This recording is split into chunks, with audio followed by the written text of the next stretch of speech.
नमस्कार। प्रादेशिक समाचार के साथ मैं मनोज कुमार शर्मा। केंद्रीय मंत्रिमंडल ने आज अरुणाचल प्रदेश के अंजाव जिले में 1200 मेगावाट क्षमता वाली कलाई 2 जल विद्युत परियोजना के निर्माण के लिए 14,105.83 करोड़ रुपए के निवेश प्रस्ताव को मंजूरी दे दी है। इस परियोजना को 78 महीनों में पूरा किया जाएगा।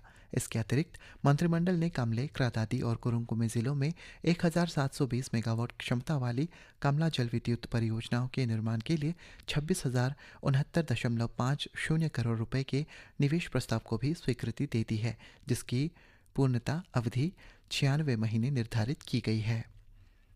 चुनाव प्रचार अभियान के कल समाप्त हो जाने के बाद असम, केरलम और पुदुचेरी में मतदान की तैयारियां जारी है। इन तीनों राज्यों में कल एक ही चरण में मतदान होगा, जिसमें असम की 126, केरलम की 140 और पुदुचेरी की 30 विधानसभा सीटें शामिल है। मतगणना आगामी 4 मई को की जाएगी। अरुणाचल प्रदेश के राज्यपाल लेफ्टिनेंट जनरल टाट केटी पन्नायक ने आज वेस्ट कामेंग जिले के स्थित जसवंत युद्ध स्मारक पर पुष्पांजलि अर्पित की। उन्होंने 1962 के युद्ध में शहादत वीर नायक राइफलमैन जसवंत सिंह रावत, मरणोपरांत महावीर चक्र सहित सभी शहीदों को श्रद्धांजलि अर्पित की। इस अवसर पर राज्यपाल ने स्मारक को साहस, बलिदान और अटूट देशभक्ति का प्रतीक बताया। उन्होंने जिले के बैशाखी स्थित 46 इन्फेंट्री ब्रिगेड मुख्यालय का दौरा कर अधिकारियों एवं जवानों से बातचीत भी की। एनसीडीसी पूर्वोत्तर क्षेत्र के क्षेत्रीय निर्देशक रॉबर्ट एच तुथांग ने मंगलवार को राज्य ग्रामीण विकास और पंचायती राज मंत्री ओजिंग तासिंग से मुलाकात की। बैठक में स्वयं सहायता समूहों, फेडरेशन को मजबूत कर ग्रामीण क्षेत्रों को सशक्त बनाने, सूक्ष्म ऋण की पहुंच बढ़ाने और कृषि बागवानी संपदा के बेहतर उपयोग पर चर्चा की गई। इस अवसर पर श्री तासिंग ने कहा है कि जब संस्थाएं और सही नीयत एक साथ आती है तो परिवर्तन दूर नहीं होता, बल्कि ज़मीनी स्तर से ही शुरू होकर आत्मनिर्भरता, गरिमा और सतत विकास की दिशा में आगे बढ़ते हैं। मंगलवार दोपहर 1:30 पर लोअर निर्जुल स्थित डी सेक्टर में लगी भीषण आग में नवम हाट के 4 ओबीटी मकान पूरी तरह से जलकर खाक हो गए। हालांकि इस घटना में किसी के घायल होने की सूचना नहीं है, लेकिन आग में महत्वपूर्ण दस्तावेज, फर्नीचर आदि नष्ट हो गए हैं। घटना के बाद स्थानीय निवासियों में आक्रोश है और वे भविष्य में ऐसी घटनाओं से बचने के लिए निर्जुली में तत्काल एक फायर स्टेशन स्थापित करने की मांग कर रहे हैं। स्थानीय नेताओं का कहना है कि दूर स्थित फायर स्टेशनों से प्रतिक्रिया में देरी एक गंभीर खतरा बनी हुई है। पासीघाट स्थित जवाहरलाल नेहरू कॉलेज के इकोनॉमिक्स विभाग द्वारा आंतरिक गुणवत्ता आश्वासन प्रकोष्ठ IQAC के सहयोग से आज एक दिवसीय स्वदेशी शिल्प बीडिंग कार्यशाला का आयोजन किया गया।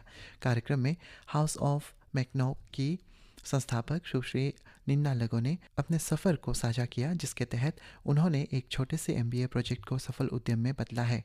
कार्यशाला में प्रतिभागियों को पारंपरिक शिल्प तकनीकों का व्यवहारिक अनुभव मिला और उन्हें कौशल विकास के माध्यम से आत्मनिर्भरता एवं उद्यमिता की दिशा में प्रेरित किया गया। अंडर 16 बॉयज़ एंड गर्ल्स वर्ग के लिए 9वें जिला स्तरीय हम्पंग दादा मेमोरियल ट्रॉफी फुटबॉल एवं वॉलीबॉल का शुभारंभ कल ईटानगर के चिंपो स्थित सांगे लाहदीन स्पोर्ट्स अकेडमी स्पोर्ट्स कॉम्प्लेक्स में हुआ। टूर्नामेंट में ICR के 3 सर्कल, बंदरदेवा, नाहरलगुन और ईटानगर की टीमें भाग ले रही है। बॉयज़ फुटबॉल वर्ग के उद्घाटन मैच में नाहरलगुन ने शानदार प्रदर्शन करते हुए ईटानगर को 6-1 से पराजित किया। जिला स्तरीय प्रतियोगिता के विजेता 16 मई से इस सियांग में आयोजित होने वाले राज्य स्तरीय टूर्नामेंट में भाग लेंगे। टूर्नामेंट का आयोजन जिला प्रशासन ICR द्वारा अरुणाचल प्रदेश सरकार के खेल विभाग के सहयोग से किया जा रहा है। अरुणाचल प्रदेश सरकार के पर्यटन विभाग ने गत 6 और 7 अप्रैल 2026 को ईटानगर स्थित स्टेट फूड क्राफ्ट इंस्टीट्यूट में 2 दिवसीय होम स्टे आतिथ्य उन्मुखीकरण कार्यक्रम का आयोजन किया। इस प्रशिक्षण में विभिन्न जिलों के लगभग 40 प्रतिभागियों ने हिस्सा लिया। कार्यक्रम में होम स्टे प्रबंधन, अतिथि सत्कार, हाउसकीपिंग, संचार कौशल तथा ILP, PAP सहित संचालन प्रक्रियाओं पर विशेष ध्यान केंद्रित किया गया। और विश्व स्वास्थ्य दिवस के अवसर पर अपर सुबनसिरी जिले के बारीरीजो में हाल ही में 3 दिवसीय मेगा मेडिकल और डेंटल हेल्थ कैंप का आयोजन किया गया। ये कार्यक्रम स्पेयर कोर के तत्वाधान में सुबनसिरी हीलर्स द्वारा आयोजित किया गया। इस शिविर में 179 लोगों ने स्वास्थ्य सेवाओं का लाभ उठाया। इस पहल का उद्देश्य दूरस्थ सीमावर्ती क्षेत्र में रहने वाले लोगों को सुलभ और गुणवत्तापूर्ण स्वास्थ्य सेवाएं सुनिश्चित करना था। इसी के साथ ये समाचार बुलेटिन समाप्त हुआ। नमस्कार।